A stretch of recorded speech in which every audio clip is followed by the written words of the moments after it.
नमस्कार। Shiv learning education point में एक बार फिर से आपका स्वागत है।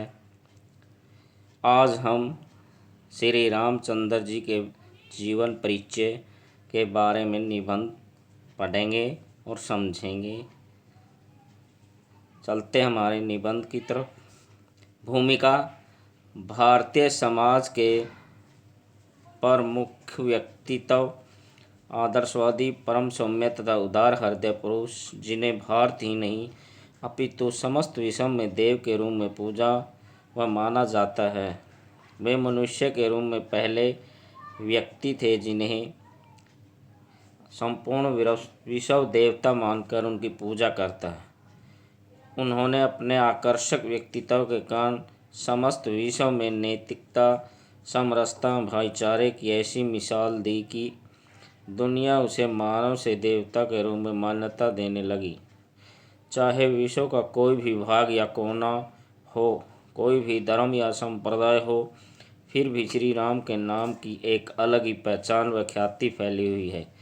उनके आदर्शों, परंपराओं, लोक कल्याण तथा सहिष्णुता को देखते हुए विश्व के अनेक विद्वानों ने अपनी राजनीतिक आख्यानों एवं परंपराओं को राम राज्य के समकक्ष स्थापित करने का प्रयास किया है। विश्व के अलावा भारत ही नैतिकता, संस्कृति, सभ्यता का सारगर्भित प्रभाव भी श्री राम का आदर्शवादी व्यक्तित्व रहा है। महात्मा गांधी जी ने भी अहिंसा, सत्य, समरसता आदि के माध्यम से भारत में राम राज्य की कल्पना की थी। यह कल्पना तभी संभव है जब इस देश के प्रत्येक व्यक्ति का व्यक्तित्व आदर्श पुरुष श्री राम जी जैसा हो। जन्म व जन्म स्थान। त्रेता युग के प्रणेता तथा कौशल राज्य के महाप्रतापी राजा दशरथ एवं महारानी कौशल्या के ज्येष्ठ पुत्र थे।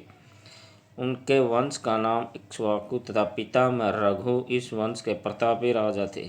श्री राम का जन्म चैत्र मास की शुक्ल नवमी के दिन अयोध्या नगरी में हुआ। अयोध्या नगरी अपने आप में अद्वितीय, अद्भुत एवं आकर्षक नगरी थी, जिसके राजा रघुपुत्र महाराजा दशरथ थे। उस समय के केवल वे ही इकलौते राजा थे जिन्होंने शब्द वेदी बाण कला में महारत हासिल थी। महाराजा दशरथ की 3 रानियां थीं, कौशल्या, सुमित्रा और कैकेयी। इन तीनों रानियों से महाराजा दशरथ को 4 पुत्र रत्न प्राप्त हुए, जिन्होंने आगे चलकर रघुवंश की परंपरा को आगे बढ़ाया।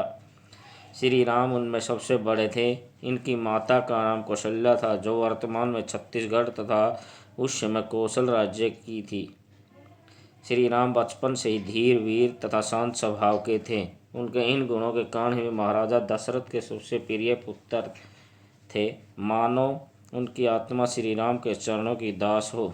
इसका परिचय तब मिलता है जब महर्षि विश्वामित्र राम लक्ष्मण को राक्षसों के विनाश के लिए मांगने आए थे। तब उन्होंने कहा था कि ऋषिवर, राम को छोड़कर आप मेरा संपूर्ण राज्य या मेरे प्राण भी ले सकते हो। राम जन्म का वास्तविक उद्देश्य। जिस समय राम का जन्म हुआ उस समय संपूर्ण विश्व में आतंक का राज्य फैला हुआ था। उस समय अत्याचारी एवं दुष्टों का आतंक बढ़ रहा था। उस समय दुष्ट व अत्याचारी प्रवृत्ति के लोगों को राक्षस की श्रेणी में गिना जाता था। वे राक्षस लोग निरीह प्राणियों तथा वनों में आश्रम बनाकर ज्ञान दान करने वाले ऋषियों पर अत्याचार करते थे। लोक की वदंतियों के अनुसार कहा जाता है कि राक्षसों के विनाश के उद्देश्य से स्वयं विष्णु ने राम के रूप में अवतरित होकर इस धरती पर राक्षस विहीन करने का संकल्प लिया था। इन अत्याचारी राक्षसों का अंत करने तथा समाज को नेतृत्व प्रदान करने के लिए ऐसे महान नायक की आवश्यकता थी जो संपूर्ण पृथ्वी को राक्षसों से विहीन कर दे। ऋषियों में अग्रगण्य महाराज ऋषि विश्वामित्र ने राजा दशरथ नंदन श्री राम में ये सब गुण दिखाई दिए। श्री राम ही एक ऐसे व्यक्तित्व थे जो संपूर्ण विश्व को राक्षसों से मुक्ति दिलाने वाले महानायक में होने चाहिए। इसी उद्देश्य को ध्यान में रखते हुए वे राजा दशरथ से राम लक्ष्मण को मांगने आए ताकि अत्याचारी आसुरी शक्तियों का अंत किया जा सके। श्री राम का विवाह तथा वनवास। श्री रामचंद्र जी को महर्षि विश्वामित्र मिथिला के राजा जनक के सीता स्वयंवर में ले गए तथा महाराजा जनक की शंकाओं और आकांक्षाओं का समाधान किया। सीता स्वयंवर में धनुष पर प्रत्यंचा चढ़ाकर शिव धनुष को तोड़ा तथा सुमुखी सीता से संबंध जोड़ा, लेकिन उनके आनंद के क्षणों में एक दुखद क्षण आया जब विमाता केकई और कुटिल दासी मंथरा के षड्यंत्र के कारण उन्हें 14 वर्ष के लिए वनवास जाना पड़ा। उन्होंने अपने व्यक्तित्व के अनुरूप अपनी माता की इस कठोर आज्ञा का बिना विरोध व प्रतिकार किए सहर्ष स्वीकार कर लिया। वन के कठोर मार्ग में उनको पग पग पर अनेक कष्टों और बाधाओं का सामना करना पड़ा, लेकिन वे जरा भी अपने धर्म कर्तव्य मार्ग से विचलित नहीं हुए। मार्ग में समाज को कष्ट देने वाले राक्षसों का सर्वनाश करते हुए तथा साधु संतों और समाज का कल्याण करते हुए तथा दीनहीन वानरों एवं अछूत जातियों का कल्याण तथा उन्हें एकता के सूत्र में पिरोते हुए दक्षिणा पथ पर छोटे भाई लक्ष्मण एवं सीता के साथ आगे बढ़ते गए। श्री राम का स्वाभाविक गुण। श्री राम गुणों के भव सागर थे। जिस प्रकार भव सागर का कोई आदि तथा अंत नहीं होता, उसी प्रकार श्री राम के स्वाभाविक गुणों का अंत नहीं होता। उसके स्वाभाविक गुण का अथाह सागर लिहोरे ले रहा है। सत्य, दया, क्षमा, विनम्रता, मातृ पितृ भक्ति, शरणागत वत्सलता तथा स्नेहिल स्वभाव के थे। उनके इन्हीं गुणों के उन्होंने मर्यादा पुरुषोत्तम श्री रामचंद्र जी बना दिया। जब वे अयोध्या से वन को गए थे तो एक साधारण राजकुमार थे, अपितु जब वे लौट कर वापिस आए तो मर्यादा पुरुषोत्तम श्री राम कहलाए। उन्होंने मर्यादा के लिए क्या क्या नहीं सहन नहीं किया था। 14 वर्ष का वनवास भोगा जो कि किसी भी प्रकार से संकटों से खाली नहीं था। अपनी प्रिय जन्मभूमि अयोध्या को त्यागा, स्नेहिल भाइयों का साथ छूटा तथा यहाँ तक कि अपनी प्रिय संगनी सीता को भी मर्यादा के लिए छोड़ना पड़ा। उनके अंदर ही देश प्रेम अतुलनीय था।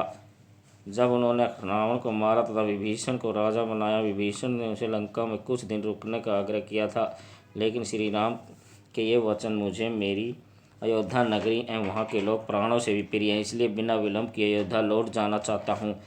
मातृ पितृ प्रेम। वे माता के आदेश तथा पिता की आज्ञा का पालन करने के लिए एक क्षण में वन के मार्ग को चुना।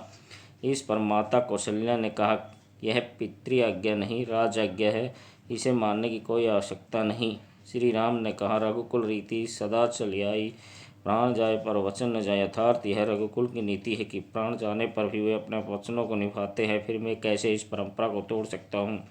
पिता की आज्ञा मेरे लिए सर्वोपरि है तथा कैकेयी को भी मैंने माँ के समान दर्जा दिया है। भातृ प्रेम मित्र प्रेम।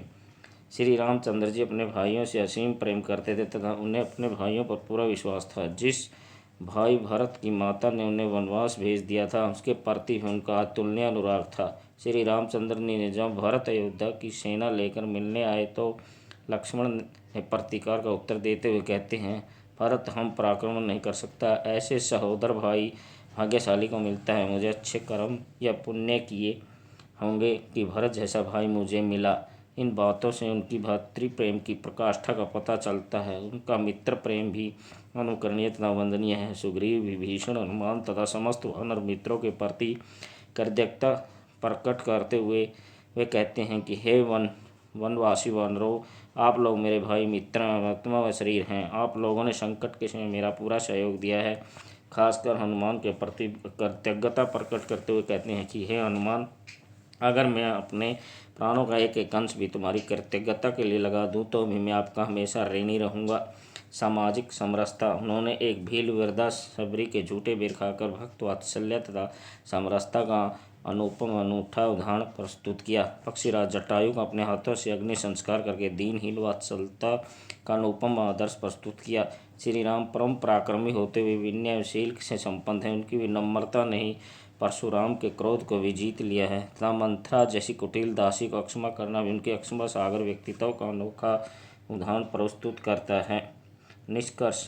निसंदेह आज का युग ग्रह कलह, अव्यवस्था, अशांति का स्वार्थपरता से भरा हुआ युग है। इस प्रकार के वातावरण में परम आदर्शवादी, स्नेहिल, धीर, वीर, पराक्रमी श्री रामचंद्र जी के गुण व स्वभाव आज के परिवेश में आदर्शवादी प्रतीत होंगे। मगर हमें यह नहीं भूलना चाहिए कि अशांति के इस माहौल में भी श्री रामचंद्र जी का आदर्श हमें काफ़ी हद तक पार लगा सकते हैं। उनके गुणों व आदर्शों पर चलकर हम अपने जीवन रूपी नाव को भव सागर से पार ले जा सकते हैं। आओ हम सब मिलकर आदर्शवादी मर्यादा पुरुषोत्तम श्री रामचंद्र जी के व्यक्तित्व एवं आदर्शों का जन जन तक प्रसार व प्रसार करें, ताकि हमारी आने वाली संतानें उनके उच्च नैतिक आदर्शों व परंपराओं को अपनाएं तथा भारत भूमि फिर से सिरमौर कहलाए। जय हिंद, जय भारत। कृपया वीडियो को लाइक करें और चैनल को सब्सक्राइब करें। धन्यवाद।